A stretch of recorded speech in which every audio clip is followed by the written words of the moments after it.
The undertaking of invading the continent of Europe across the English Channel was extremely high risk.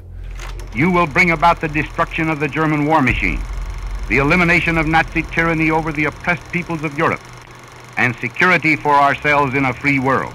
To disrupt German operations in the rear area in order to further disrupt activities that would be in support of trying to prevent the success of Operation Overlord, of course, which is the invasion at Normandy. We didn't get the first teams in until one night before D-Day, and then on subsequent nights after that. They were to parachute in, link up with known resistance elements, and then create havoc.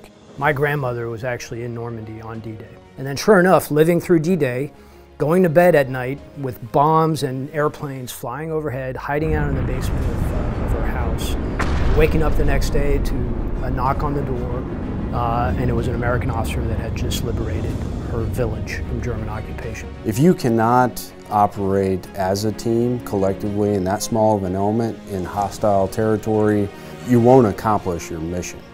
You rely on each other for specific skills and capabilities. Soon after the initial invasion, there were hundreds of airdrops of supplies. They were working in France, working with the French resistance in order to expand their operational capabilities. About 80 Jedburgh teams that were dropped in altogether between June and September of 1944. I wasn't aware of the Jetbirds before the war, but I heard of them after the war. And if it wasn't for them, I think we would probably still be fighting the war. They paved the way for us to come into France. The Jedburghs, who were the genesis of us sitting here today, were so effective that we felt it important enough to coalesce around that and build the Green Berets.